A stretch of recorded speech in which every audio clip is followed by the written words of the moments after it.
4កន្លែងនៅកោះត្រល់ដែលខ្ញុំទៅហើយស្ដាយក្រោយមែនតើខ្ញុំចេញពីខ្មែរទៅតាមកពតឆ្លងដែននៅកពតហើយបានឡើងទូកទៅកោះត្រល់ម្ដុំនេះគឺជាកន្លែងខ្ញុំគេងផ្ទាល់ដែលហៅថា Sunset Town ម្ដុំហ្នឹងគឺស្អាតមែនតើសំណង់គេគឺបែបអ៊ីតាលីបែបអឺរ៉ុបអីអញ្ចឹងដល់តែ5 10នាទីអីហ្នឹងគឺដល់ផ្សាររាត្រីគេហើយនៅនឹងមនុស្សច្រើនអ៊ូអប៉ុន្តែតម្លៃថ្លៃបន្តិចហើយដែលខ្ញុំស្ដាយក្រោយកន្លែងហ្នឹងគឺមេឃភ្លៀងរហូតកន្លែងខ្ញុំគេហ្នឹងគឺប្លុកទេសចរអញ្ចឹងមើលម្ដុំនេះក៏ស្អាតដែរសំណង់ផ្ទះគេហ្នឹងគឺពណ៌ចម្រុះមកនៅម្ដុំហ្នឹងមានឆ្នេរមានសមុទ្រមានខ្សែកាបកន្លែងមើល show កន្លែងញ៉ាំអីនិយាយទៅនៅហ្នឹងគឺមានមកចប់ហ្មងខ្វះតលុយទេបើប្រៀបធៀបតម្លៃមកហូបនៅហ្នឹងតម្លៃគួរនឹង4នៅកន្លែងនេះក្រៅខ្ញុំទិញបាញ់មីនៅក្នុងភូមិមួយដើម1រៀលដល់ពេលចូលមកដល់ប្លុកហ្នឹងទិញបាញ់មីមួយដើម$4ទាំងអស់គ្នាគុណនឹង4មកតែធ្វើមិនទេតែយើងដើរលេងគឺត្រូវចាយលុយអញ្ចឹងហើយតំបន់ទេសចរចាក់កគឺជាធម្មតាទេប្រទេសណាក៏ដូចប្រទេសណាដែរហើយដើរពីកន្លែងគេខ្ញុំមកប្រហែលតែ10នាទីអីទេគឺយើងមកដល់កន្លែងទិញសំបុត្រនឹងជីខ្សែកាបហើយនិយាយទៅនៅក្នុង Sunset Town តែមួយទេសម្បូរកន្លែងដើរលេងមែនតើអញ្ចឹងមិនគេចាក់កហ្នឹងចំពោះថ្លៃសំបុត្រ cable car ខ្សែកាបហ្នឹងមនុស្សធំម្នាក់$27ជាងហើយជីយូរដែរហ្នឹងបងប្អូនពេលហ្នឹងប្រហែលជា20នាទីអីហ្នឹងក្នុងមួយជើងហើយថ្លៃសំបុត្រហ្នឹងគឺតាំងទៅតាំងមកខ្សែកាបហ្នឹងក៏ជាប់ Guinness World Record ដែរគឺជាខ្សែកាបឥតឈប់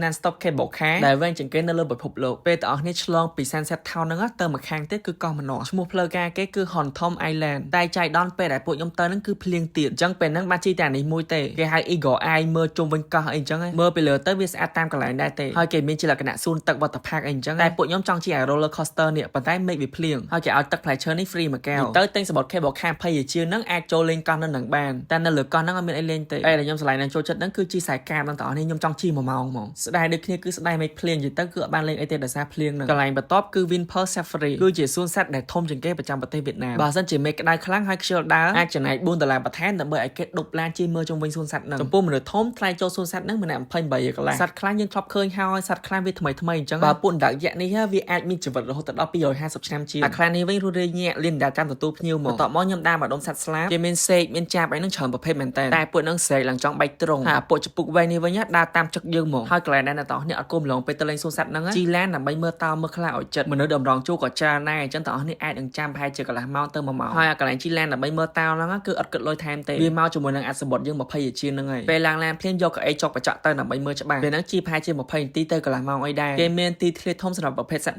មួយសត្វខ្លះអាចនៅជាមួយគ្នាបានគេដាក់ចូលគ្នាដូចពពួកតោខ្លាអីហ្នឹងវាជាសត្វកែអញ្ចឹងគេដាក់វានៅតម្លៃពីគេហើយបើសិនជាណែគេចង់មើលសត្វកវែងនៅនឹងក៏មានដែរពួកសេះបកង់អីក៏មានដូចគ្នាទីធ្លាគេធំខ្លាំងហើយសត្វច្រើនមែនតើអ្នកគ្នាអាចចំណាយពេលមួយថ្ងៃពេញនៅនឹងបានដោយសារគេមានអាហារដ្ឋានអីអញ្ចឹងតែពួកខ្ញុំចំណាយពេលតែកន្លះថ្ងៃទេអញ្ចឹងដើរអត់ទេខ្ញុំឃើញមកអ៊ំក្រែនេះគឺសប្បាយលេងជាមួយសត្វមែនតើហើយអត់ភ្លេចទេគឺយើងទៅរក Capybara និយាយទៅពួកហ្នឹងមុខឌឺទាំងហុកថតមុខឌឺទាំងនៅក្រៅពេលហ្នឹងប្រហែលជាដល់ម៉ោងគេសម្រាប់អីបានបាយគូតឲ្យមើលរហូតនិយាយទៅអត់រស់រាយរាក់ទាក់អីហ្មងមុខឌឺរឹកឲ្យខ្មើទៀតខ្ញុំឆ្ងល់ថែបើមកភ័ក្រខ្ញុំចូលចិត្តមែនហើយគេឲ្យវានៅជាមួយអាចមោស្រួចនេះពេលហ្នឹងហើយល្ងាចដែរអញ្ចឹងសត្វហ្នឹងប្រហែលជាអស់កម្លាំងទទួលភ្ញៀវក៏ពួកខ្ញុំចេញពីហ្នឹងដើម្បីទៅកន្លែងមួយទៀតតែពេលដើរចេញមកក្រៅវិញប្រយ័ត្នគេ scam ពូម៉ាណែនឹងប្រាប់ទាំងអស់គ្នាថាអត់មានឡានក្រុងអត់មាន Grab នៅហ្នឹងទេហើយតម្លៃតាក់ស៊ីគាត់គឺគុណនឹង3នឹង4តែទាំងអស់គ្នានៅតែអាចបុក Grab បានអញ្ចឹងគ្រាន់តែវាយ៉ាងយូរបន្តិចហើយកន្លែងនេះវិញគេហៅថា Grand World ទៅសំណងគេគឺស្អាតចម្រុះពណ៌ហ្មងបើទាំងអស់គ្នាអត់ចង់ឲ្យគេចាក់កទេទាំងអស់គ្នាអាចហៅអីញ៉ាំនៅម្ដុំកន្លែងប្រជាជនគេច្រើនបានដូចកន្លែងម្ដុំ Populace សាលារៀនមន្ទីរពេទ្យអីចឹងសិតតែកន្លែងប្រជាជនគេនៅហើយដូចខ្ញុំប្រាប់ចឹងតម្លៃគឺខុសគ្នាគុណនឹង4តែបើសិនជាទាំងអស់គ្នាធូរធារមានលុយដើរលេងដែរគឺខ្ញុំណែនាំនៅម្ដុំ Sunset Town នឹងមែនតើវីដេអូក្រោយចាំខ្ញុំប្រាប់លម្អិតពីកន្លែងដែលខ្ញុំគេងនឹង